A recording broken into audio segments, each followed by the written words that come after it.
उत्तर प्रदेश में एमआईएम के इन विधानसभाओं में जीत सकते हैं उम्मीदवार। बड़ी खबर उत्तर प्रदेश से आपको हम बता रहे हैं, चूंकि 7 चरणों पे मतदान हुआ है और पहले चरण से शुरुआत हम कर रहे हैं।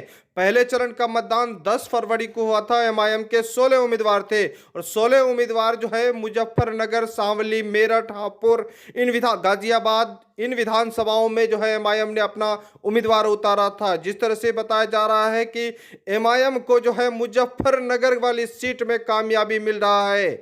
ताहिर अंसारी वहां पर एमआईएम के उम्मीदवार हैं और लगातार कहीं ना कहीं मुजफ्फरनगर सुर्खियों में रहा है। एक सीट पहले चरण में निकाल रहे हैं एमआईएम। जो है आखिरी जो है एग्जिट पोल आपको हम बता रहे हैं उत्तर प्रदेश का जो आंकड़े आ रहे हैं। पहले चरण की बात करें तो अलीगढ़ में भी मजलिस-ए-इत्तेहादुल मुस्लिमीन ने उम्मीदवार उतारा था, तो बुलंदशहर, हापुड़, गाजियाबाद इन विधानसभाओं में उम्मीदवार उतारा था। लेकिन इस वक्त की बड़ी खबर हम बता रहे हैं, जहां पर मुजफ्फरनगर के चरथावल विधानसभा सुर्खियों में है। ताहिर अंसारी वहां पर जो है एमआईएम के जो है उम्मीदवार जीतने का पूरा उम्मीद है और ये सीट एमआईएम के झोली में आ सकता है। अगली खबर की ओर बढ़ेंगे, जहां पर दूसरे चरण का मतदान हुआ है और दूसरे चरण में आपको हम बताने जा रहे हैं कि कौन कौन से विधानसभा एमआईएम जो है जीत सकती है। लगातार आपको बता रहे हैं कि दूसरे चरण में 19 उम्मीदवार जो है एमआईएम के थे और खासतौर पर जो है एमआईएम ने इस बार जो है सहारनपुर के कई विधानसभाओं में अपना उम्मीदवार उतारा था। बिजनौर में, नगीना में, इस तरह से कई विधानसभाओं में मजलिस-ए-इत्तेहादुल मुस्लिमीन ने अपना उम्मीदवार उतारा था। लेकिन इस वक्त जो बड़ी खबरें आ रही है कि देवबंद विधानसभा जो है मजलिस-ए-इत्तेहादुल मुस्लिमीन जो है जीत सकती है, क्योंकि वहां पर उमेर मदनी एमआईएम के उम्मीदवार थे और शुरू से ही उमेर मदनी को जब टिकट मिलने के बाद वो सुर्खियों में आ गए और लगातार कहीं ना कहीं लोगों के जुबान पर चर्चे में थे और उत्तर प्रदेश के सियासत में एक माहौल क्रिएट हुआ था, क्योंकि देवबंद से मजलिस-ए-इत्तेहादुल मुस्लिमीन के उम्मीदवार मदनी परिवार से हो गए और मदनी परिवार जो है अब एमआईएम की झोली में ये सीट लाने को तैयार है। इस बार जो है ऐसा आंकड़ा लग रहा है कि एमआईएम के झोली में देवबंद विधानसभा सीट नजर आ रहा है। बात करें हम तीसरे चरण का, जहां पर ऑल इंडिया मजलिस-ए-इत्तेहादुल मुस्लिमीन के 6 उम्मीदवार मैदान में थे। 20 फरवरी को वहां पर मतदान हुआ था। फिरोजाबाद, सिकंदराबाद, झांसी, कन्नौज, कानपुर इन विधानसभा में एमआईएम ने उम्मीदवार उतारा था। लेकिन इस वक्त की बड़ी खबर आपको हम बता रहे हैं कि फिरोजाबाद के बबलू सिंह गोल्डी जो है वहां पर एमआईएम के उम्मीदवार इस बार जो है चुनाव से जीत सकते हैं। यानी तीसरे चरण में एक उम्मीदवार कामयाब होने का पूरा उम्मीद दिखाई दे रहा है। जिस तरह से बात करें हम चौथे चरण में, तो चौथे चरण में एमआईएम ने जो है 23 फरवरी को वहां पर मतदान हुआ था। एमआईएम ने 4 उम्मीदवार इन विधानसभाओं में उतारा है। लखीमपुर जो है, लखीमपुर खीरी, हरदोई में, तो यहां से एक भी प्रत्याशी कामयाब नजर नहीं आ रहा है। बात करें हम अगर पांचवें चरण का, तो पांचवें चरण के हम सुल्तानपुर जो है, प्रतापगढ़, प्रयागराज, बारांकी, अयोध्या और बड़ाइच में, तो इन विधानसभाओं में जो है लगातार कहीं ना कहीं एक भी जो है उम्मीदवार जीतने के कारण नजर नहीं आ रहा है कि यहां पर कामयाबी एमआईएम को मिलेगा। लेकिन प्रतापगढ़ से असरार अहमद का जो है सुर्खियों में आ रहा है नाम, वहां पर मुकाबला होगा, चूंकि प्रतापगढ़ में पहले भी असरार अहमद ने वहां पर चुनाव लड़ा था, उनको उस बार हार मिला था। ये पूर्वांचल की सीटें हैं और खासतौर पर पूर्वांचल में इस बार जबरदस्त मेहनत भी हुआ है। लेकिन फिलहाल जो आंकड़े आ रहे हैं, ऐसा लग रहा है कि प्रतापगढ़ में भी कामयाबी इस बार नहीं मिलने वाली है। यानी पांचवा चरण में जो 27 फरवरी को जो मतदान हुआ था, 19 उम्मीदवार एमआईएम के थे और इसमें एक भी उम्मीदवारों को कामयाबी की नज़र से नहीं देखा जा रहा है। बात करें हम अगर छठे चरण के उम्मीदवारों का, तो छठे चरण में 14 उम्मीदवार थे। 3 मार्च को मतदान हुआ है और साथ ही साथ जो है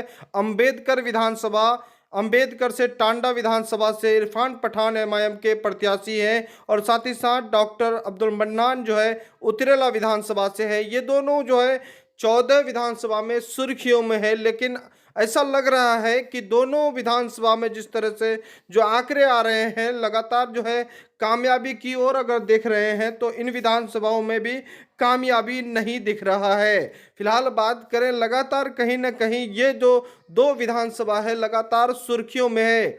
आपको बता दें कि जो छठे चरण में खुशीनगर, महाराजगंज, सिद्धार्थनगर जो है इन विधानसभाओं में मतदान हुआ है। लेकिन दो ऐसे विधानसभा थे जो बिल्कुल चुनाव के वक्त जो है सुर्खियों में रहा है। जिस तरह से टांडा विधानसभा की बात करें तो इरफान पठान जो एमआईएम के प्रदेश सचिव हैं वो खुद मैदान में थे, और साथ ही साथ डॉक्टर अब्दुल मन्नान जो है उतरेला विधानसभा से हैं, और खासतौर पर जो है पहले भी वो चुनाव लड़े थे। वो उतरेला में लगातार जो है इस बार चुनाव प्रचार भी जमकर किए हैं। फिलहाल वहां पर भी कामयाबी एमआईएम को नहीं दिख रही है, लेकिन जो है बताया जा रहा है ऐसा कि टांडा विधानसभा और उतरेला विधानसभा में जबरदस्त मुकाबला रहेगा।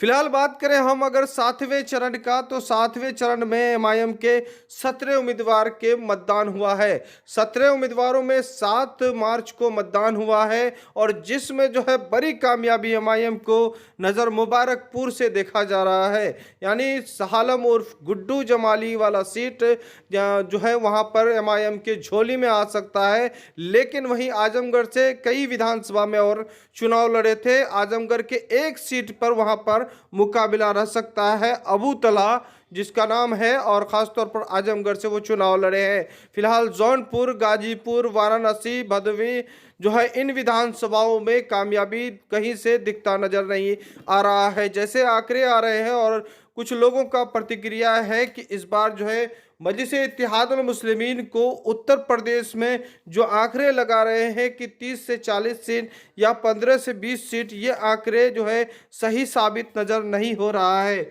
उत्तर प्रदेश की सरजमीन में अभी कई विधानसभा एमआईएम के झोली में दिखाई दे रहा है। जिस तरह से देवबंद विधानसभा सीट, चरथावल और मुबारकपुर, ये 3 विधानसभा सीट जो है 100% जो है एमआईएम जीत रही है, और साथ ही साथ फिरोजाबाद और नगीना विधानसभा और उतरेला विधानसभा, ये तीनों विधानसभा में जबरदस्त मुकाबला है।